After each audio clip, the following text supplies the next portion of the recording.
The kettle started whistling just as the first light slipped across the kitchen tiles. I reached to turn it off, watching the thin plume of steam curl toward the ceiling. The house was quiet, the kind of soft quiet that only came before the children woke up. I poured coffee, spread a little butter on toast, and told myself another ordinary morning. "Grandma, where's my blue socks?" Jacob's voice echoed from the hallway. "In the drawer, sweetheart, second one from the top."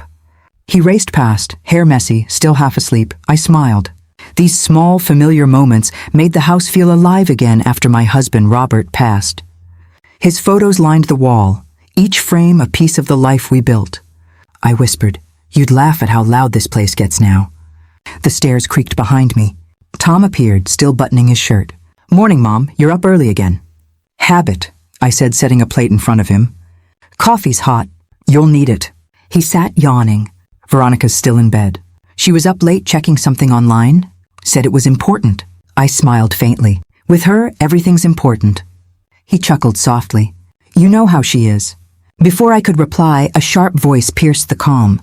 Tom, come down! Now!" It wasn't fear. It was excitement, frantic, electric. Tom pushed back his chair. "What now?" He hurried toward the stairs, confusion in his step.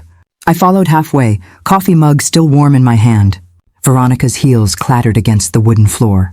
She was gripping a white envelope, eyes wide, cheeks flushed. "You're not going to believe this." "Tom, we won. We actually won." He blinked. "Won what?" "The lottery." She laughed, shaking the envelope. $85 million. "Tom, look." Tom froze, then grabbed the paper from her hand. "You're kidding." "I'm not." The numbers match, every single one. I checked 3 times. For a moment I just stood there on the landing, heart hammering. I'd bought a ticket 2 nights ago, out of habit. The same numbers I'd been playing for years. My hands felt suddenly heavy, and I whispered to myself, "Surely it's not that one." Tom whooped, lifting Veronica off her feet. "I can't believe it." She clung to him, tears streaming, laughter echoing through the house. "We're rich, Tom." "No more bills, no more worrying." I stepped down another stair. "That ticket. Where did you find it?" Veronica turned, her joy cooling a shade. "It was on the counter. You left it there, right? You don't mind, do you? You said you never win those things." My throat went dry. "I bought that ticket." She paused, just a flicker, then smiled too wide. "Oh, Evelyn, come on. You must be mistaken. It was just sitting out." Tom looked between us. "Mom, you sure?" "I'm sure," I said quietly. "I picked those numbers myself. They're birthdays. Mine, yours, your father's." Veronica cut me off with a laugh that didn't sound kind. "It's a lottery ticket, Evelyn, not a family heirloom. Anyone could have bought it." Tom rubbed the back of his neck. "Let's not argue about it right now. It's surreal. Let's just breathe for a minute." She grabbed his arm. "Breathe later. We've got to call the bank, plan things, maybe contact a lawyer." I interrupted gently. "A lawyer?" She tilted her head. "Well, of course. We'll need to protect what's ours." The word ours landed hard. Lily and Jacob came running down, eyes shining. "Mommy, what's happening?" Veronica crouched, smoothing Lily's hair. "Sweetheart, we're going to be rich." "We'll get a new house, a big one with a pool." Lily squealed. "Can Grandma come too?" Veronica's smile faltered. "We'll see." I felt my stomach twist. "We'll see." Tom sat heavily on the sofa, ticket still in hand. "I need to think." "I can't believe this." I spoke softly, careful not to sound angry. "Tom, let me see the back of that ticket." Veronica's voice sharpened. "Why, you don't trust us?" I met her eyes. "Because I signed it." Her mouth parted, then closed fast. "That's impossible." "Check." Tom flipped it over, staring at the handwriting. His shoulders tensed. "Veronica." "It says E. Collins. That's Mom's signature." The room went cold. Veronica's face hardened. She probably scribbled it later. "Who's gonna prove when it was signed?" I stepped closer. "I bought it Friday night. Ask Martin at the corner store. He sold it to me." She folded her arms. "We'll sort it out later. Right now I need space to think. We've got big decisions to make, and honestly, this house won't be big enough anymore." "What do you mean?" Tom asked carefully. "I mean," she said, eyes glinting, "we can finally live like adults. Maybe it's time your mom downsized. She's been talking about those senior apartments, right?" My voice was steady, but my hands shook. I've never talked about that. Veronica shrugged. Then maybe you should start. Tom stood. Veronica, come on! This isn't how to— She raised a hand. You and I have done enough charity, Tom. 7 years under this roof, 7 years of her rules. I'm done pretending gratitude. I looked at her, really looked. The shine in her eyes wasn't joy anymore. It was triumph. Charity? I whispered. You think sheltering my own family was charity? She scoffed. Oh, don't get dramatic. You think you've been a saint, but you've just been in the way. We don't owe you anything. Tom's voice cracked. Veronica, stop. No, Tom. She's been guilt-tripping us for years. You know it. Lily tugged on her mother's sleeve. Mommy, why are you yelling? Veronica sighed loudly. Go upstairs, both of you. The kids hesitated, eyes darting between us, then ran up. Silence stretched.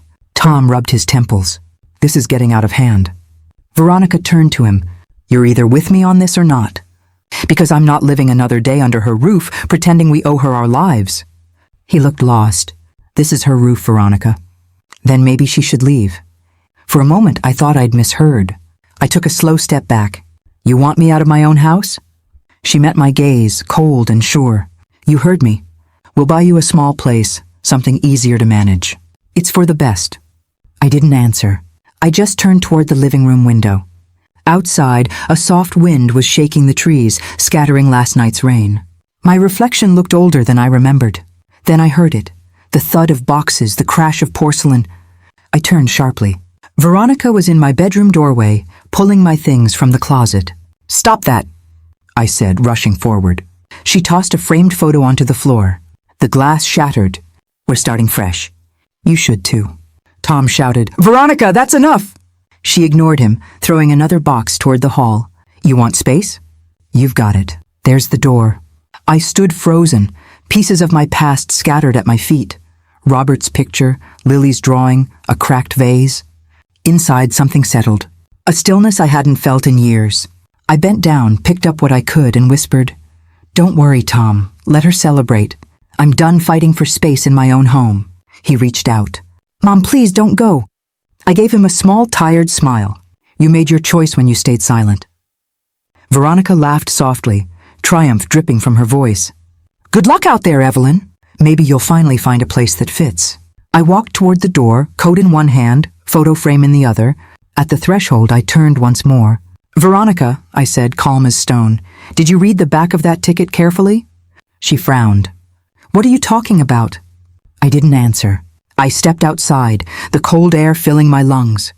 The sound of their laughter followed me down the path, bright and hollow. My heartbeat slowed. The fear was gone, replaced by something quiet and deliberate. I didn't know where I'd go yet, but I knew one thing for sure. This story wasn't over. The room smelled faintly of warm bread and coffee. Below my window, the bakery ovens fired at dawn, their hum replacing the sounds of the family I'd lost upstairs. I unpacked what little I had left, a folded photo, a cracked vase, and a stack of papers no one else cared about. My voice shook when I spoke to the empty room. You kept everything, Evelyn. Every bill, every slip. I pulled out my old ledger, the brown leather soft and frayed around the edges.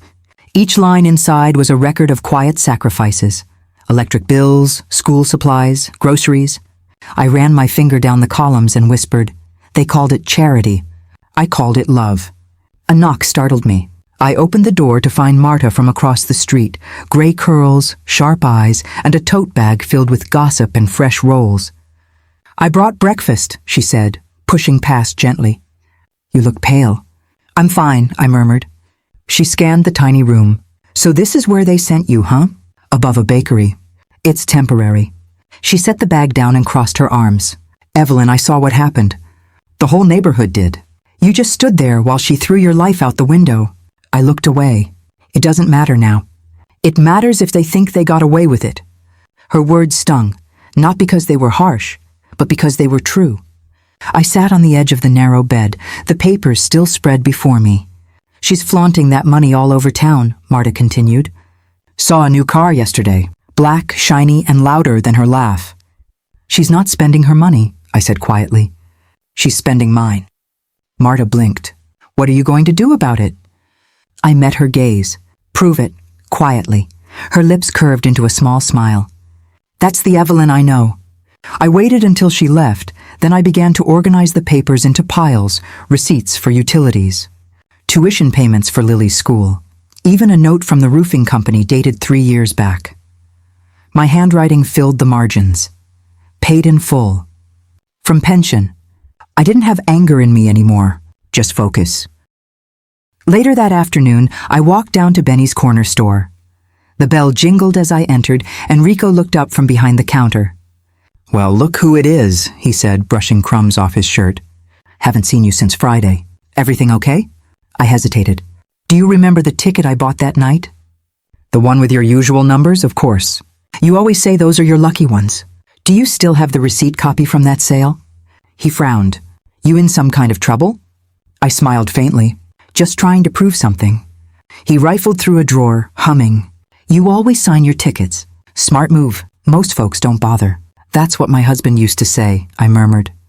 He handed me a small printed slip. "Here you go. Sale ID, timestamp, everything. 7:42 p.m. April 12th. That's you. Can I get a copy?" "Sure thing." He scanned it and slid a duplicate across the counter. "You need me to testify or something. You know where to find me." I smiled, feeling the first flicker of strength in days. "Thank you, Rico." Walking back, I caught my reflection in the shop window, a woman with silver hair, lined face, but steady eyes. For the first time, I didn't see a victim. I saw someone preparing for war. When I got to the bakery, Marta was waiting outside again, arms folded. "You've been out a while." "Where'd you go?" "Collected something important." I tapped the envelope in my hand. "Evidence?" "Proof," I said simply. She leaned closer. "They won't take it well when they find out." "They don't need to know." "Not yet." We stood in silence, listening to the hum of the city below. Then Marta lowered her voice. "You know, I've been seeing strange cars in front of your old place. Delivery vans, new furniture, even a photographer once." I looked down the street. She always wanted to look rich before she actually was. She's playing the part now. She's forgetting I wrote the script. That night, I cleared the table and spread every document across it. The ledger sat open like a confession, the pages stained with years of quiet endurance. I photographed everything, receipts, notes, even the check stubs from my pension. Each click of the camera felt like reclaiming a piece of myself. By midnight, I'd filled a folder labeled Proof. I stared at the name and whispered, that's all I ever needed, proof that I wasn't crazy, that I wasn't worthless. The next morning I visited the bank. The clerk, a polite young woman with a nervous smile, asked, "How can I help you today, ma'am?" "I need to open a safety deposit box," I said. She handed me a form. "What will you be storing?" "My future," I replied softly. She looked up, uncertain whether to smile. "All right then, sign here." When she led me to the vault, the air felt cold and heavy. I placed the folder inside the small metal box, locked it, and kept the key in my pocket. Outside, the sun was blinding. I paused on the steps, breathing in the noise of traffic and distant laughter. I checked my phone. Veronica had posted again. Her new profile picture showed her leaning against a glossy black car, sunglasses reflecting sunlight. The caption read, "When life rewards you for patience." Tom was beside her, smiling awkwardly, hands tucked in his pockets. I could tell he hated the attention but couldn't stop her. I scrolled through the comments. "So happy for you both. Hard work pays off. What an inspiring couple." I turned off the phone and slipped it into my bag. My reflection appeared in the screen for a second. Tired, yes, but alive. That evening, I sat by the window, watching dusk settle over the street. The smell of bread from the bakery below mixed with the city's damp air. I pulled the ledger into my lap again, flipping to a blank page. April 14th, I wrote. "They believe I'm broken. They don't know I'm building."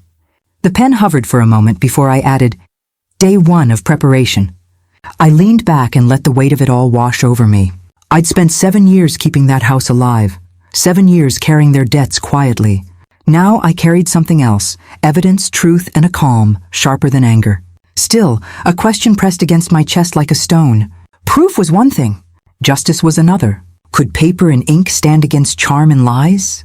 Downstairs, someone laughed loudly, the bakery door slamming shut. I glanced at the envelope on my desk, its corner glinting in the lamplight. "Let's find out," I whispered. The morning started with rain, soft and steady, like the world was whispering for me to stay calm. I sat by the window of my small room above the bakery, holding my phone, staring at the number Clara had given me. Daniel Reyes, attorney, good with complicated family matters, her note said. I'd been staring at it for an hour.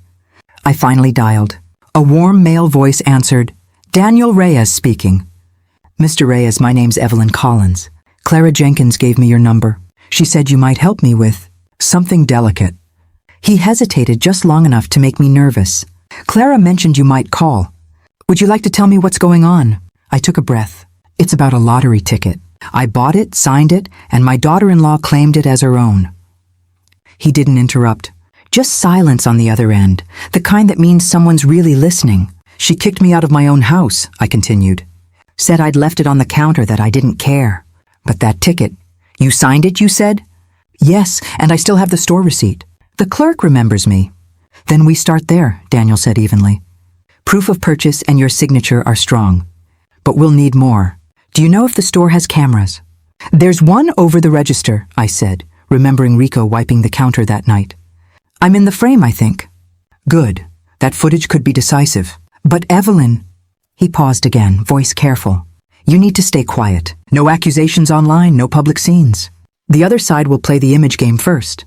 We play the truth game. I almost smiled. Truth game sounds slow.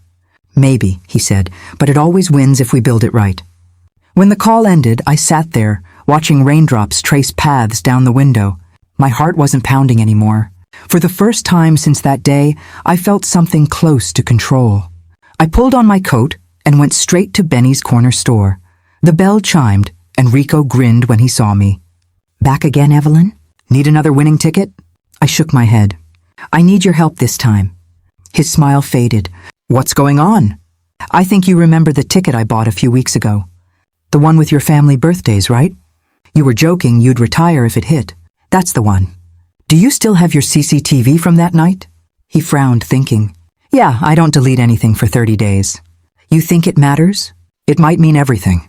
He led me to the back office, a cluttered room filled with humming equipment. The monitor flickered, showing time-stamped clips of customers. Rico fast-forwarded until my gray coat appeared on the screen. There you are, he said quietly.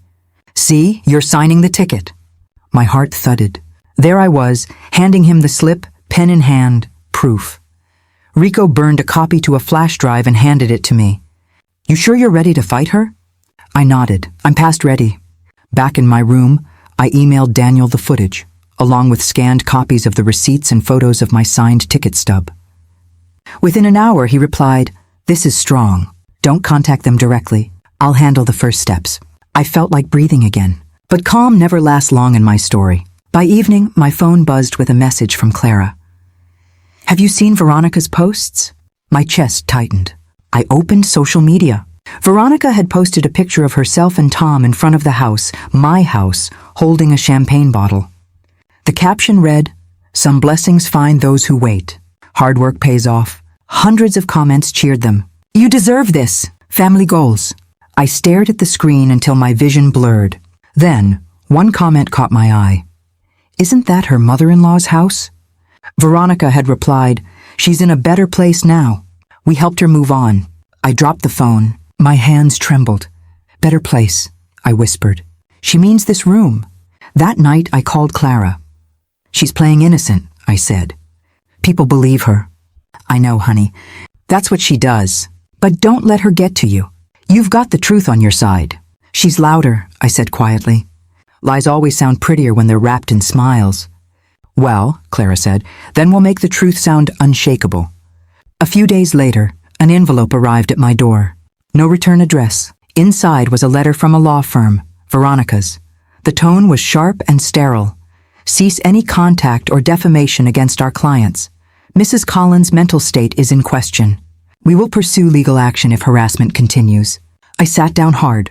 The paper felt heavy, like it carried more than words. She was calling me unstable. When I called Daniel, my voice cracked. She's saying I'm unwell, that I'm lying. She's trying to scare you, he said calmly. It's a common tactic. We'll respond through proper channels. Don't engage. She's not afraid of rules, I said. She's afraid of witnesses. Then let's get you some, he replied. The next morning, I went to Marta's house. She opened the door in her robe, hair wild. "You look like you've seen a ghost." "Veronica's lawyers called me unstable." Marta snorted. "Unstable? You? The woman who balanced everyone else's bills for years?" "Please, I need your help," I said. "You saw what happened that day. Can you write a statement?" She nodded instantly. "I'll write it, sign it, whatever you need. I saw her throw your things out. The whole block did." I felt a lump in my throat. "Thank you." Marta's husband, Greg, called from the living room. "Is that Evelyn? Tell her I saw Tom crying that day in the driveway." "Write that down too," I said softly. By the end of the day, I had 2 statements, Marta's and Greg's, plus Rico's footage. Daniel called again that evening. "This is turning into a solid case," he said. "Stay patient. The more she talks, the more she reveals. I'll handle the filings this week." I leaned back in my chair, staring at the ceiling. "You really think justice moves fast enough?" He sighed. "No, Evelyn. It never does. But it moves eventually, and when it does, it's final." When we hung up, I looked at the folder of papers stacked neatly on my desk. Receipts, witness letters, footage, all the little proofs I'd gathered piece by piece. Outside, the street buzzed with evening traffic.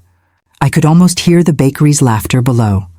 I wondered what Veronica was doing at that exact moment. Probably celebrating, maybe planning her next post. She thought the silence meant defeat. She didn't realize silence was my weapon. I locked the folder in my drawer and whispered to myself, "Let her make noise. I'll make truth." Still, as I lay in bed, the rain started again, heavier this time, drumming against the glass like a warning. My eyes stayed open for hours.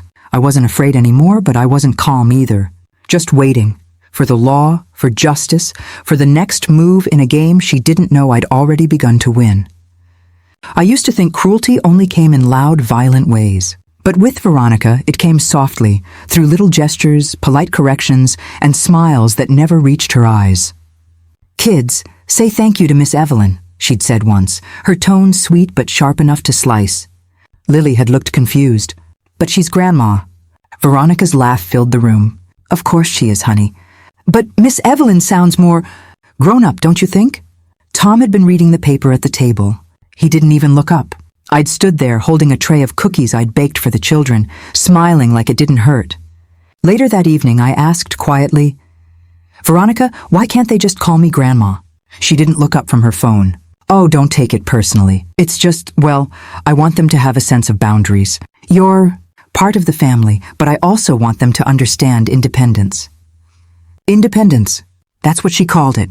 But over time, independence started looking more like isolation. She rearranged my furniture, painted over Robert's study, and told guests she'd modernized the house. Slowly, my life turned into her project. At first, I let it go. It was easier to pretend she was helping. But now, from my small room above the bakery, I see those years differently. Each small favor she offered came with a string attached. I remember one afternoon when the roof had started leaking. Tom was at work, and Veronica stood under the dripping spot, sighing dramatically. "We really can't afford another expense," she said. "The kids' tuition, groceries, car payments, it's all too much." I'd said, "Let me handle it. I'll call Mr. Ray, the repairman." She hesitated, as if debating whether to let me. "You'd really do that?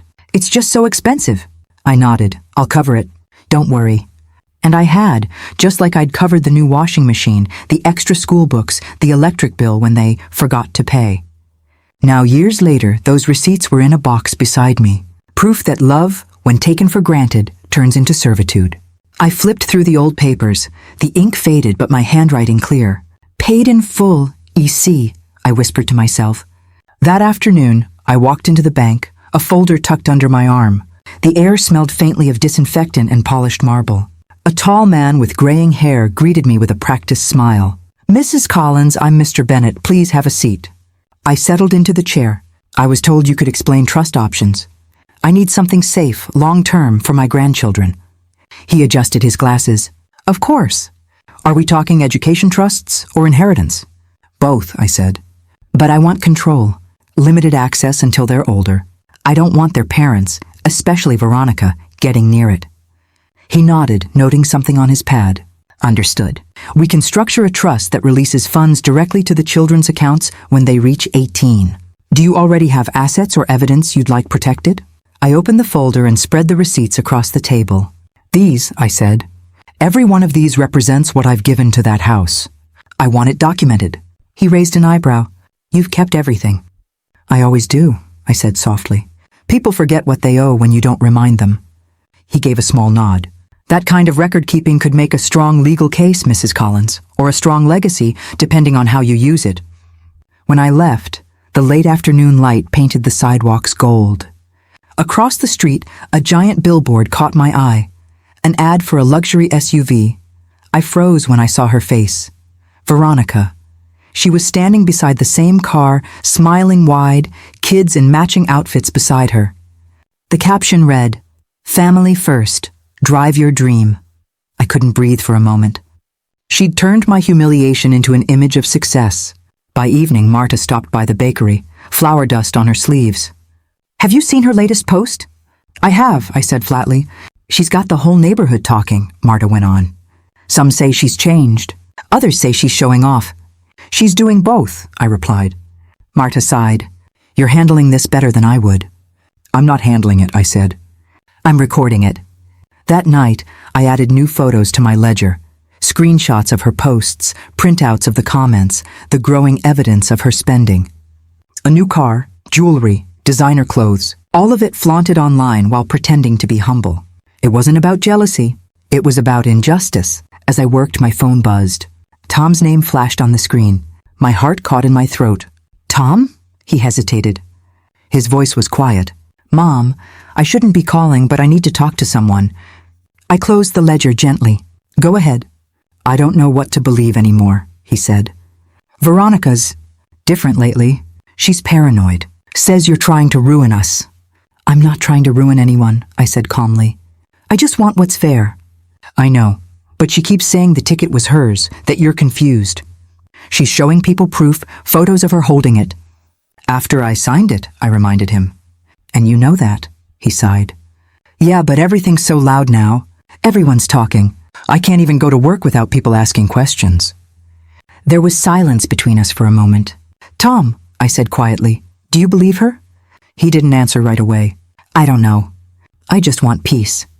"Peace doesn't come from pretending, Tom. It comes from truth." "I just wish it wasn't all so public," he said, voice breaking. "The posts, the neighbors, the whispers. It's killing me." "Then stop letting her control the story," I said. "Come talk to me. See what I have." He hesitated. She'd lose her mind if she knew. "I'm not asking her permission," I said. "I'm asking for your honesty. Come by tomorrow. Tea at 3. No arguments, no sides. Just the truth." He went quiet again, then finally said, "All right, I'll come." When the call ended, I stared at the empty cup beside me. The bakery downstairs had gone quiet, the scent of sugar and yeast fading into the night. My reflection in the window looked older than I remembered, but there was something new behind my eyes, steel. I whispered to myself, tomorrow decides everything. You came. I couldn't not come. The door closed behind him with that small, tired sound of someone who's already been carrying too much. He stood there a moment, shifting his weight, eyes on the chipped table between us. "Sit," I said. "I made tea." "You always did know how to catch me," he breathed, half a laugh, half a plea. I set the kettle down and arranged 2 cups. The steam lifted between us like a thin curtain. "Tom," I began, plain and steady, "I want to show you something." He rubbed his forehead. I don't know if I can handle more right now." "Then just listen," I said softly. "No interruptions. No excuses." He sank into the chair, shoulders hunched. "Okay." I opened the ledger and slid it across the table. "This is every bill I paid while you were finding your feet. Utilities, school fees, roof repairs, groceries. Every month I wrote it down." "I thought we had things under control," he said, voice small. I thought you were okay with helping." "You asked for help," I said. "I gave it. That's love. But I also kept records because one day I feared being forgotten." He picked up a receipt, fingers trembling. "You paid for Lily's school this whole time?" "I paid for part of it, not all. But enough that she could keep going." Tom swallowed. "I didn't realize how much." "You didn't want to." He looked at me, shame softening into something like regret. I should have said something. I kept thinking we'd catch up." "Catch up?" You let months, then years pass while I carried the bills. He closed his eyes. I know, Mom. You know, and you stayed quiet. I placed another paper in front of him, a check stub for the roof repair dated 3 summers ago. You remember the leak? How could I forget? I kept meaning to call someone. You sent me the message 2 days later saying you'd handle it. I paid the contractor that week. He blinked hard. Why didn't you tell me? I told you in small ways, by keeping receipts, by writing in this book. You used silence as armor, Tom. There was a long pause, the kind that fills a room with a new gravity. His voice came out thin. I'm sorry. I really am. I don't want apologies to fill bank accounts, I said. I want honesty. He looked down and mouthed the word like a prayer. Honesty. The teacups cooled while I spoke the terms I'd been turning over for nights. If you want help from me again, there are conditions. He flinched. Conditions? Yes, first, no more silence. You agree to be honest with me and the children. Second, counseling. A parenting group or counselor. You need tools, Tom. Third, you take responsibility for the finances you promised to manage. He stared at the ledger, then up at me. That seems fair. And one more, I added, softer. You stand up when someone disrespects me. Not after. At the moment. He let out a breath that sounded like relief and fear tangled together. I think I can do that. The front door slammed like an exclamation. Footsteps cut across the hallway, confident, theatrical. Veronica entered like someone walking onto a stage. Her hair was immaculate, her heels clicking a rhythm that used to annoy me. She stopped in the doorway, then smiled a smile that tried to be warm and ended cold. So this is quaint, she said, flicking her wrist toward the table. Tea in a ledger. How very retro. Tom straightened. Veronica, you seem tense, she continued, voice syrupy. Everything okay, Evelyn? Yes, I said, keeping my voice even. We're talking. Her eyes narrowed. About money? How tiresome. She crossed the room and leaned slightly, watching the papers. So what is this? Receipts? Exactly, I said. Receipts. She laughed, a brittle thing. Why are you showing me this? You know how people read things online. This looks desperate. It's not for you, I said. It's for Tom. Oh. She clapped her hands together in mock delight. A family intervention. How touching. Ask her if she remembers the day she threw my things in the yard, Tom blurted. Ask her if she remembers what she said. Veronica's face tightened. Tom, don't be dramatic. Answer him, I said. Did you do it, Veronica?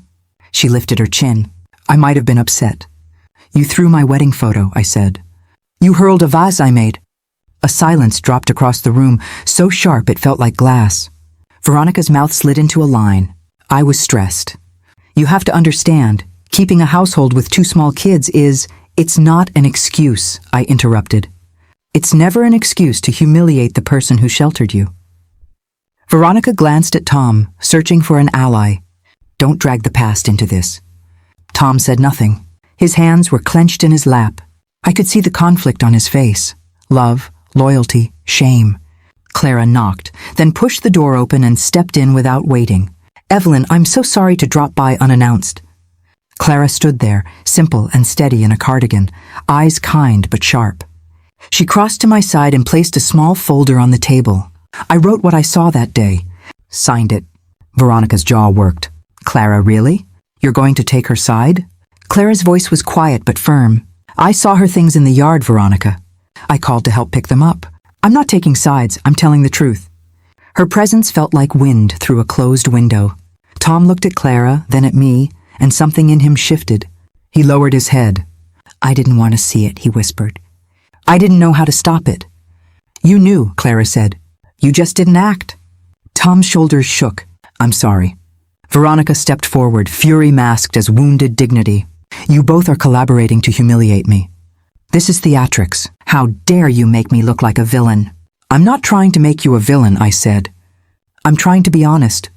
She reached into her bag and pulled out her phone like it was a weapon. Do you realize how this will look online? You're playing a public game you can't win. You started this game by going on social media to claim something that belongs to my name, I shot back. You painted us as grateful and humble while pushing me out. Her eyes flashed. You want me to confirm the ticket was mine? Fine, I'll say it again. She put on a bright, practiced smile. I found it. I signed it. We thought it was a gift. Tom's face crumpled. That's not— Then tell the truth, Tom, Clara urged. Tell it now. He looked at me as if measuring whether I would break if he did. Then he inhaled, a long, shaky breath. The ticket belonged to my mother. She bought it. Veronica's shoulders tensed, like a coiled thing. You can't just— I said it. Tom's voice was small, but steady. I should have said it sooner. I'm sorry. Veronica's mouth opened, a sound halfway between a sob and a scream. You lie for me, Tom. You choose me. No, he said. I'm choosing the kids. Her face went white, then flushed. She threw her phone onto the table so hard the screen jumped. You'll regret this, she said, voice low. I'll make sure everyone knows you took advantage of me, Mom. You'll be ruined. Try, I said. But try without lying. She spun and stormed out, heels slamming. The door banged behind her like a verdict. Silence fell heavy and full. Clara exhaled slowly. Tom put his forehead in his hands. You chose, I whispered. Now you must keep choosing. He looked up, wet-eyed and exhausted. I want to. I'll do the counseling. I'll be honest. I'll be here. I reached across and placed my hand over his. Then start now. Call the school, check the bills. Show the children you're present. He nodded, throat tight. I will, I promise. For a moment, the room felt lighter, as if a small window had been opened. Then the ache of what lay ahead settled back in. Court filings, public lies, and decisions that would not be easily undone. I poured myself another cup of tea and sat very still, watching him stand. He hesitated in the doorway, like someone stepping into a new weather. Mom? Yes? I'm sorry for not being brave before. That's a start, I said. He left then, shoulders straighter than when he arrived. I watched the door close and thought of the path still to walk. The first time I saw my face misused, it was on someone else's phone screen. Daniel, are you there? Please say you see what I see. Yes, I see it. Don't respond. Breathe. What am I supposed to do when 1,000 people are calling me a liar? Let them call. We answer in court, not comments. Rain smudged the window. The live stream box filled the screen. Veronica smiling, flawless, holding a champagne flute. Tom a stiff shadow beside her. Look at her, Marta said, voice low. She's saying you gifted them the ticket. Again.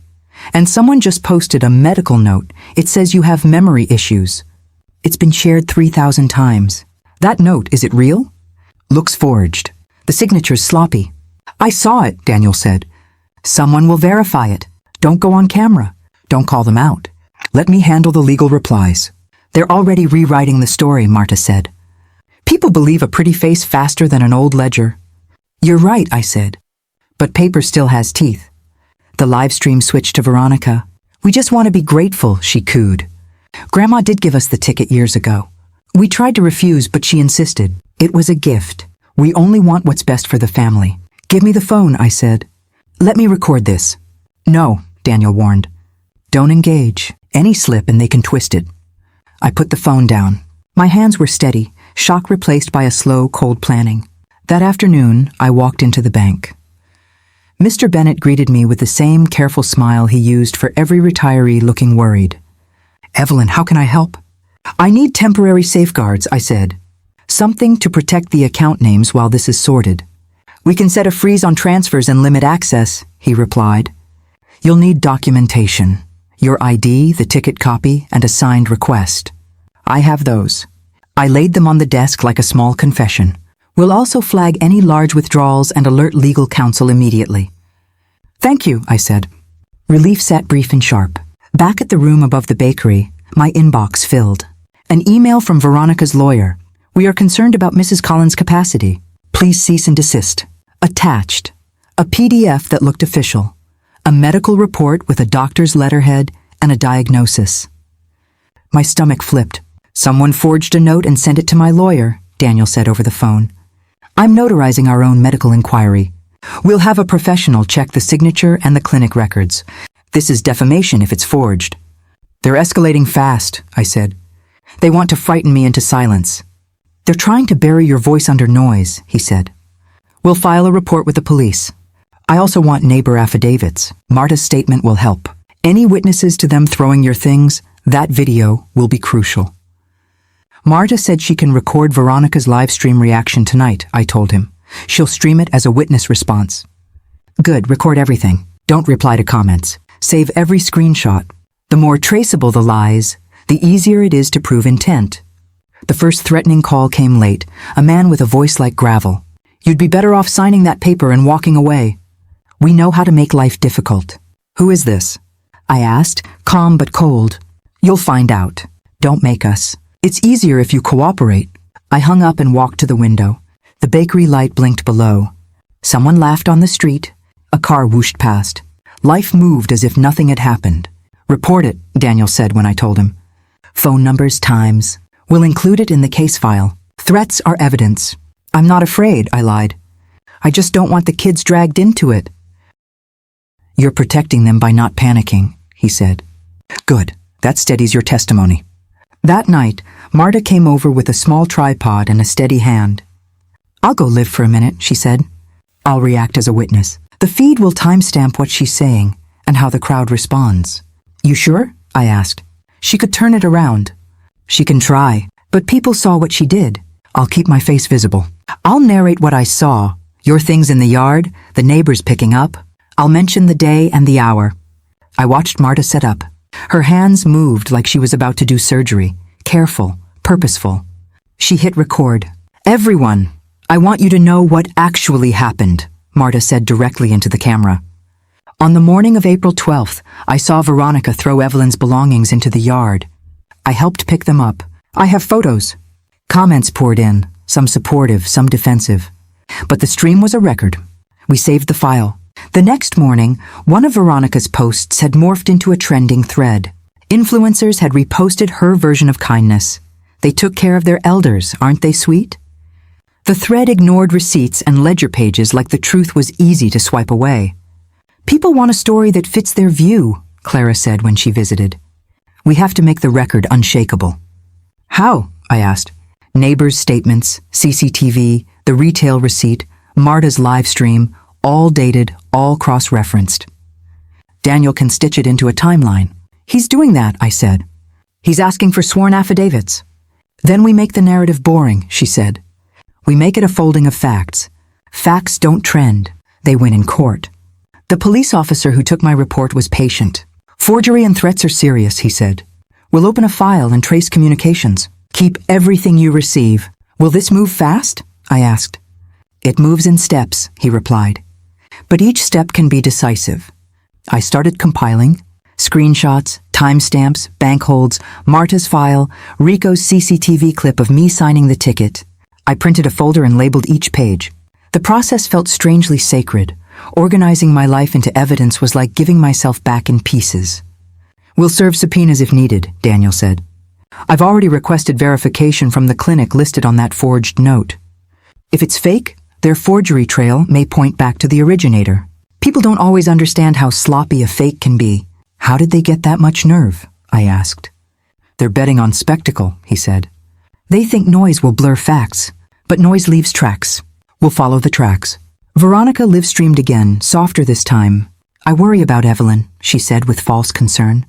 It's all been so stressful. I only want peace for the family. Then sign the truth, I muttered aloud. A message popped up on my phone, an anonymous number. Drop it now, old lady. The line clicked dead. My hands didn't shake. I saved the number, wrote the time and date in my notebook.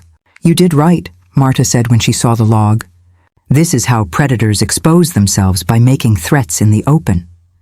They'll keep pushing, Clara warned. Expect forgeries, more posts, maybe a hired smear account. We'll prove intent, Daniel said.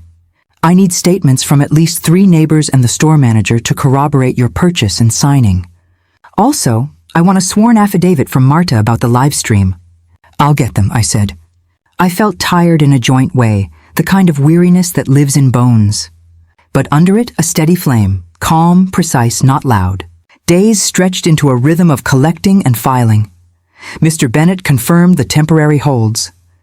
The bank sent confirmation emails that a freeze was placed on any large transfers pending legal orders. You're doing the right thing, he said across the desk. Banks don't like being pawned into family fights. This protects you and the children. Thank you, I said. And thank you for keeping it quiet. When the forged clinic finally replied, the reply was clean and simple. We did not issue this document. The signature is a forgery. The email included the original doctor's contact for verification. That's good, Daniel said. This shows malicious intent. It helps our motion for injunctive relief. But will people believe a bank email or a clinic reply when they've seen a smiling woman on camera? I asked, because the question kept returning like a tide. Courts weigh documents, not likes, Daniel said. Likes are loud, but they don't have juristic weight. That night I closed the folder and set it on my lap. The ledger lay beside it, the pen lines like small, stubborn claims of truth. I stroked the leather cover. If cameras are deaf to the ledger, I whispered, then the ledger will speak loud enough for the judge. Outside, a car idled and then pulled away.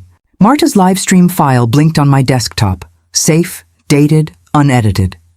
I cued it one more time and watched my neighbor tell the truth into the clear light of the internet. Her voice trembled only once. The rest was steady. We were small and slow and not glamorous. We were facts, pages, and people who remembered. That night I slept little, not from fear but from a steady resolve. I had placed my trust in the right things.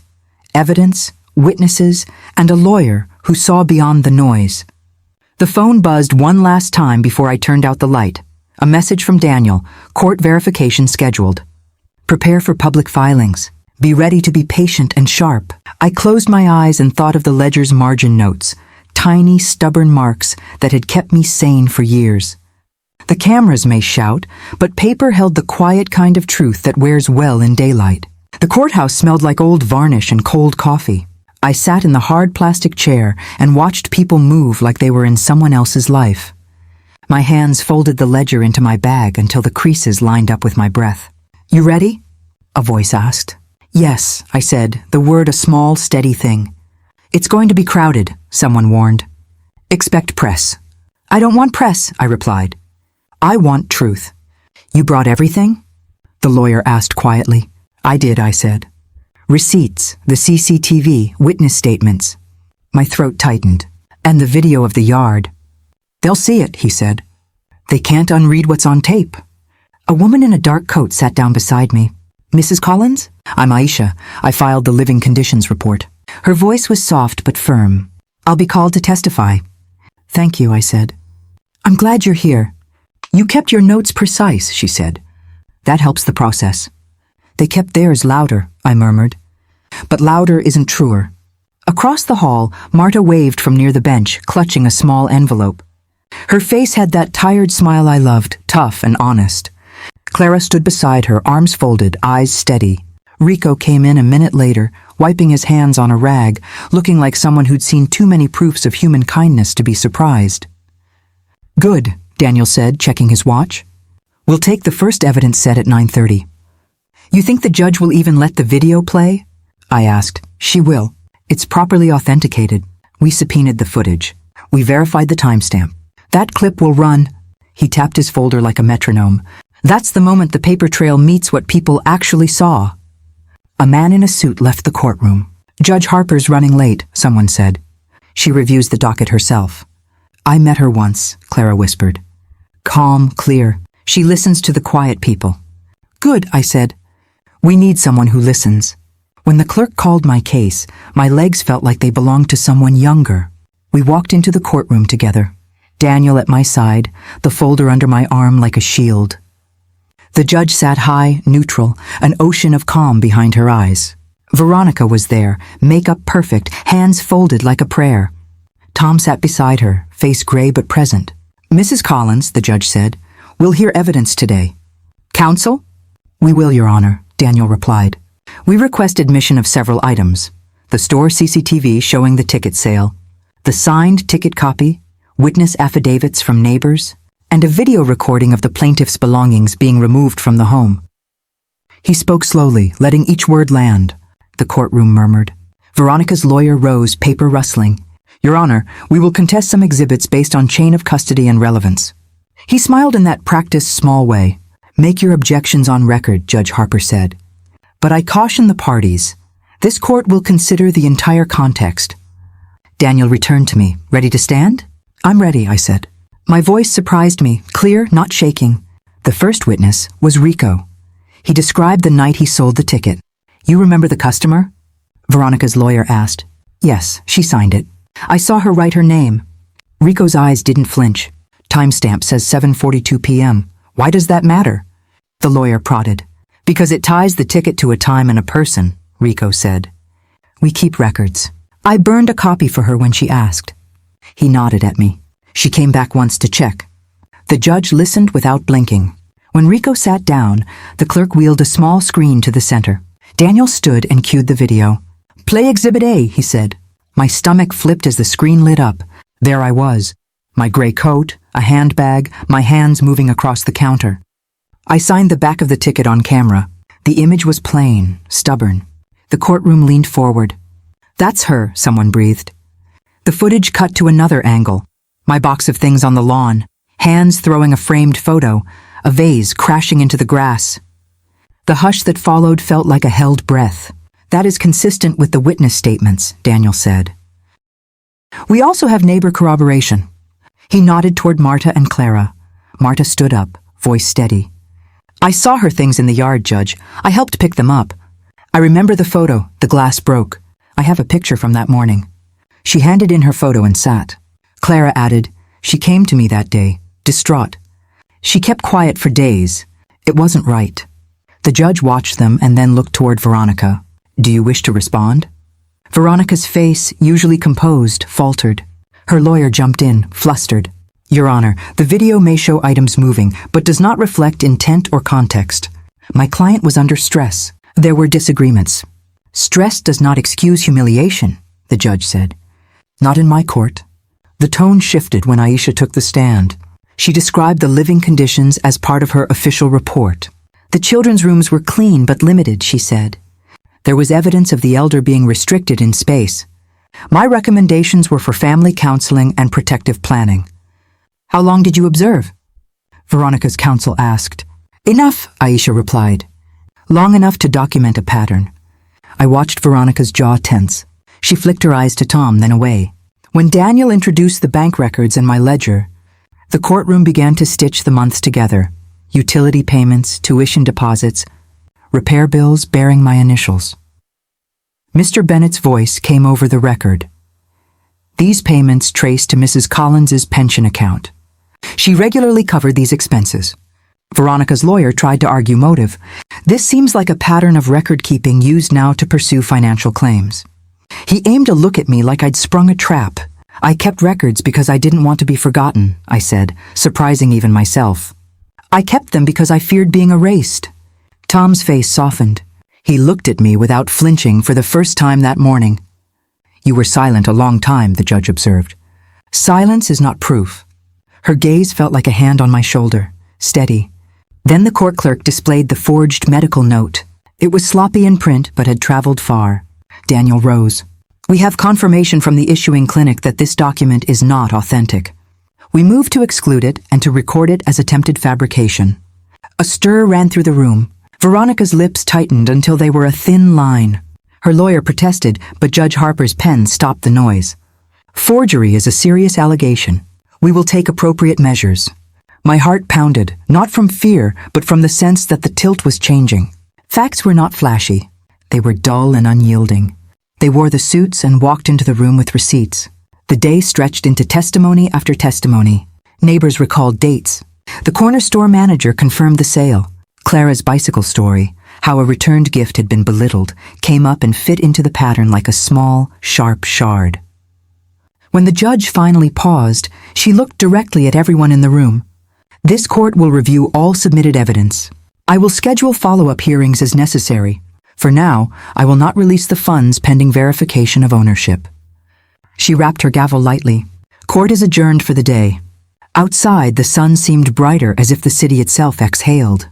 People clustered on the courthouse steps, some whispering, some angry, others simply watching.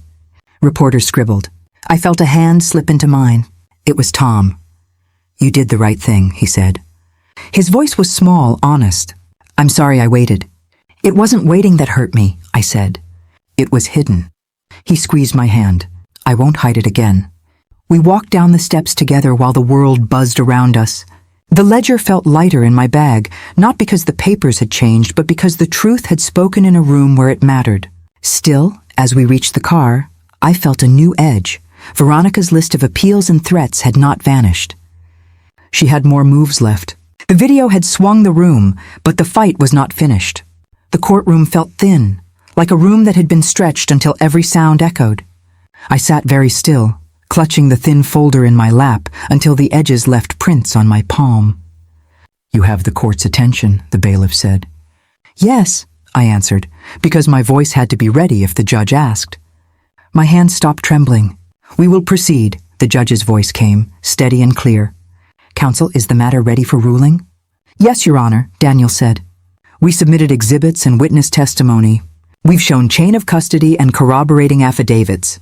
We also moved to enter the store CCTV and neighbor statements," Marta added as she sat in the gallery, voice low but steady.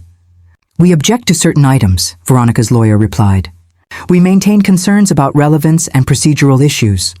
"Objections noted," the judge said. "I have reviewed the exhibits and the testimony presented over these proceedings. My client has waited a long time for this," I said, because words felt safer when they came from my mouth.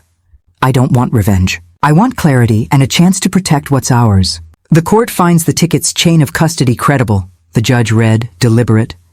"The CCTV from Benny's corner confirms the purchase and shows the plaintiff signing the back of the ticket. The signature matches the records presented. The forged medical document submitted by the defense has been verified as inauthentic by the issuing clinic and will be referred to law enforcement for investigation." A breath left me I didn't know I'd been holding. "Given the totality of evidence," the judge continued, "this court recognizes Evelyn Collins as the lawful owner of the winning ticket. Interim orders will freeze any transfer of funds pending final verification. Additionally, due to the record of humiliating behavior and concerns for the minor children's welfare, supervised visitation for Veronica will be ordered, with conditions to be determined in follow-up hearings." "That's," Tom's voice caught, like a thread breaking. "You did it," Clara whispered, squeezing my hand. "It's not the end," Daniel said quietly, but there was relief in his tone. "It's an important step." Veronica's face changed. For the first time in the courtroom, she didn't look like someone used to being believed. Her mouth opened, then shut. "You're making a mistake," she mouthed, though her lawyer was already standing. "We will appeal." "You may appeal," the judge replied, "but the court's order remains in effect until a higher court decides otherwise." Outside, the press gathered like gulls. Cameras tilted, lights flared, a woman asked me for a comment. I felt exposed and oddly calm. "How do you feel?" A reporter asked. "Tired," I said. "Relieved mostly, but tired." "That ruling was strong," Mr. Bennett said when he found me on the courthouse steps. "Freezing the funds was the right move. It prevents immediate siphoning. I worried they'd move things fast," I said. "Thank you for acting quickly." "Banks have protocols," he replied. "Once a judge signs an order, it's binding. We'll honor it." "We showed the truth," Marta said beside me, voice steady. "People saw what we recorded." "They did," I agreed. "But the cost—" I stopped. The thought of what victory might cost hovered between my words like fog. "You think the family can mend?" Clara asked softly. "We'll try," I said. "The children matter most." Tom approached, face raw. "Mom," he said, voice thin. "I can't tell you how sorry I am." "You were afraid," I said, because it was simpler to slot his silence into a reason. "Fear does strange things." "I should have stood up sooner," he said. "I'm ashamed." "Then start now," I told him. "Be here for the kids. Take responsibility. Counseling. No more secrets." "I will," he said. "I'll do the counseling. I'll fix this as much as I can." Veronica's lawyer stepped forward, voice brisk. "We will file an appeal immediately. We also intend to contest the custody aspects. This matter is far from concluded." "You're welcome to try," Daniel said, calm. "But the record is clear." A news van blared as it pulled away. My name flashed across a headline on someone's screen. "Local woman wins lottery." "Family feud ensues." A comment thread scrolled like an angry river. "People will pick sides," Clara said. "Some will rally to you. Some will take the loudest voice." "They already have," Marta noted. "Look at the feeds." I opened my bag and felt the ledger's weight. Each page felt like testimony. Each receipt was a small, stubborn truth. Are you keeping the trust plan? Mr. Bennett asked, practical as ever. Yes, I said. We set up the trust in principle.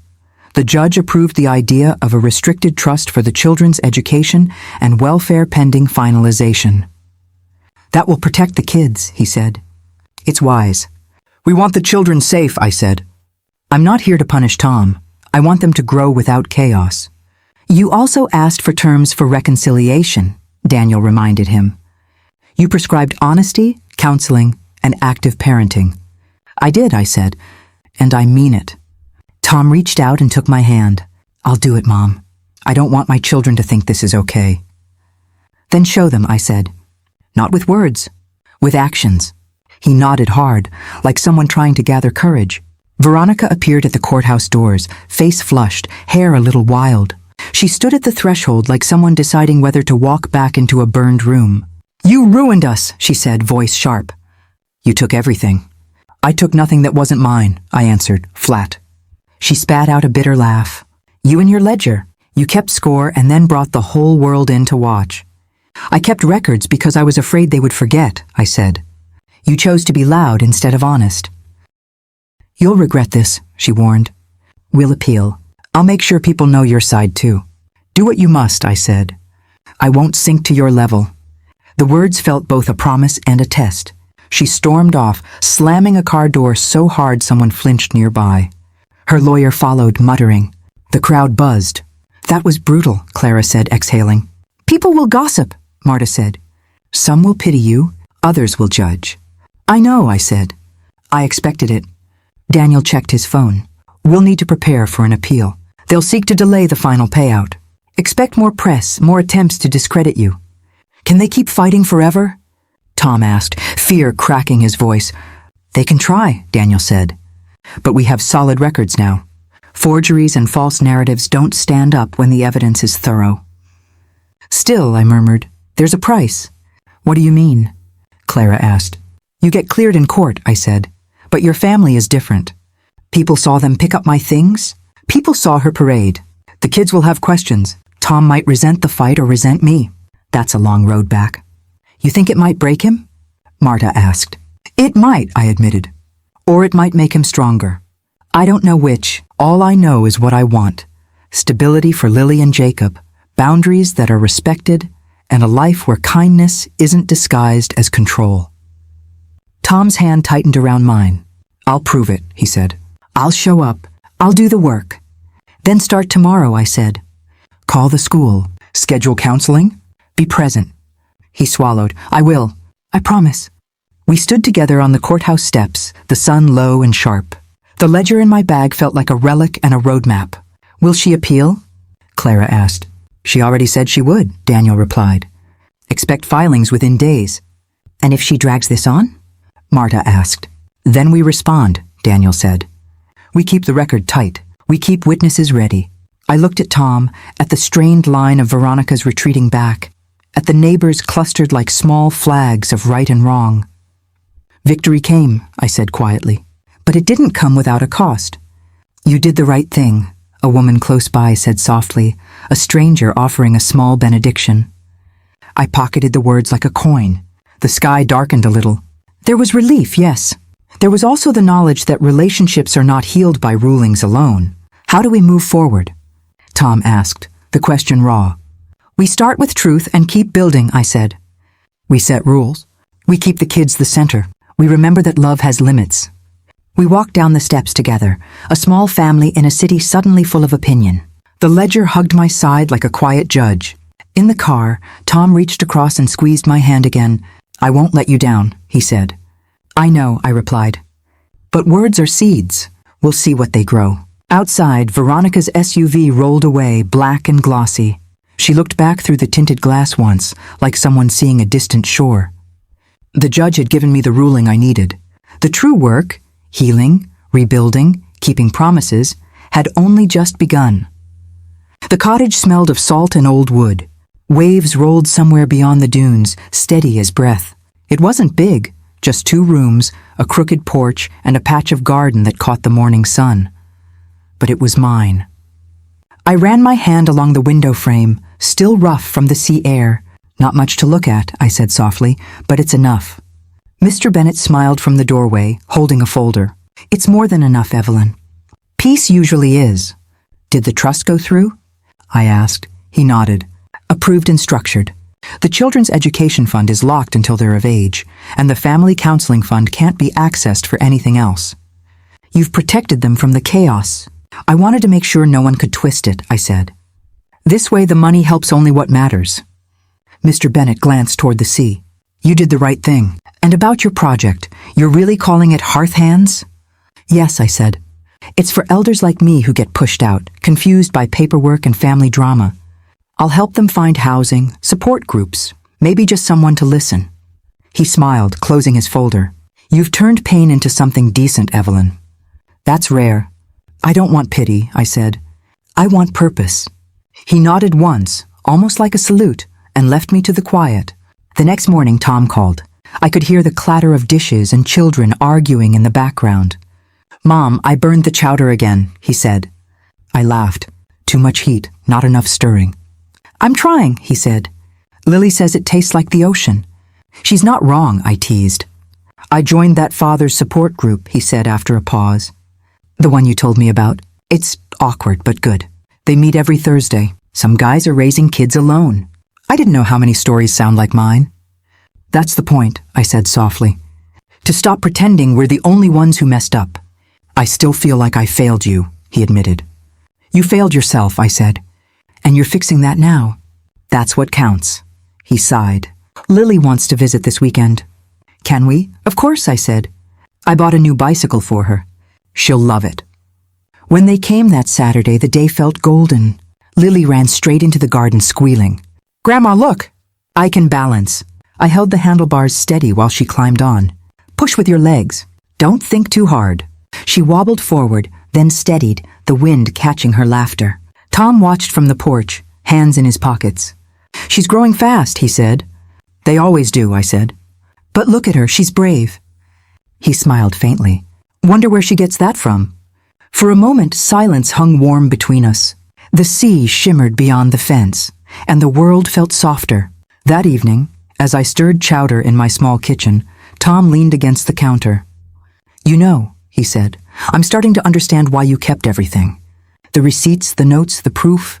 It wasn't about control, I said. It was about being seen, he nodded. I see you now, Mom. I didn't before. You were looking through someone else's lens, I said. You just needed to clean it. He laughed quietly. You sound like my support group. Good, I said. They're rubbing off. We ate at the small table by the window. The chowder was too thick, but I didn't say a word. It tasted of effort and forgiveness. After they left, the cottage felt quieter, but not empty. The sound of the waves filled the spaces where grief used to sit. A week later, a knock came at the door. When I opened it, Veronica stood there, no makeup, no practiced smile. Her hair was tied back, her eyes swollen. Evelyn, she said, voice brittle. Can I come in? I hesitated, then nodded. For a minute. She stepped inside, glancing around the small cottage. It's peaceful here. It is, I said. Peace doesn't come cheap. I know, she whispered. I lost everything. The appeal. Daniel crushed it. I thought maybe you could help me. What kind of help? I asked. She bit her lip. Money, just to get back on my feet. I shook my head slowly. No cash, Veronica, but I can give you something better. Her eyes flashed, defensive. You still think I don't deserve help? I think you need the kind that lasts, I said calmly. Counseling resources, parenting support, and supervised visits. If you commit to those, I'll help arrange them. She looked down, voice cracking. You don't trust me. I trust what people show me, I said. Show me something new. Tears filled her eyes, but she didn't argue. I'll think about it. Good, I said softly. And Veronica, if you ever want to see the children again, start with healing, not pride. She nodded, silent. Then she left, her figure shrinking against the gray horizon. That night, I sat on the porch with a cup of tea, watching the tide pull the light away. For the first time in years, I wasn't waiting for anyone's permission to rest. The next morning, I met with 2 women from the local council about hearth hands. We've already got 5 calls, one said. Mostly older folks struggling with rent or family issues. They said your story gave them courage. I smiled. Then we start there, one story at a time. We set up tables in the church hall, simple and bright. Volunteers came with folders and coffee. It wasn't grand, but it was something good built out of what had been broken. Later, when the hall emptied, I walked home through the dunes. The sea air tugged at my scarf, the same one I'd worn that awful day years ago. It smelled now only of salt and freedom. In my garden, the roses had begun to bud, pink and soft, the color of forgiveness. I knelt to plant 2 more. Tom called again that evening. Lily asked if Grandma's roses have names. They do now, I said. One's for her, one's for Jacob. The rest are for new beginnings. He chuckled. You sound happy. I am, I said. It's a quiet kind of happy, the kind that doesn't need applause. Veronica texted me, he said carefully. She's considering the counseling program you mentioned. That's good, I said. Change doesn't happen overnight, but it starts with a decision. I think she's scared, he added. So are you, I said. Fear's not the worst thing. It means you still care what happens next. He was quiet a long moment, then softly. Thank you, Mom. For what? For not giving up on us. I almost did, I said. But love with boundaries is still love, Tom. It just stops breaking itself to prove it. When we hung up, the moonlight washed across the garden. Lily's bicycle leaned against the porch rail, its little bell glinting. I sat there, the sound of the sea steady behind me, the roses breathing faintly in the night air. Sometimes peace isn't loud. It doesn't come with closure or applause. It's in the soft weight of a ledger finally closed, in the small hands gripping a bicycle handle, in the man who finally calls his mother for advice instead of money. And as I looked out at the water, I wondered, maybe peace isn't the end of the story. Maybe it's just the start of something quieter, something good. When I look back, I don't see money or loss. I see lessons written in quiet moments. I learned that dignity doesn't shout, and family doesn't always mean agreement. It means endurance, truth, and starting again when it hurts. If this story found a place in your heart, share where you're watching from and subscribe. Let's keep holding space for dignity, for honest families, and for stories that remind us we're never too broken to begin again.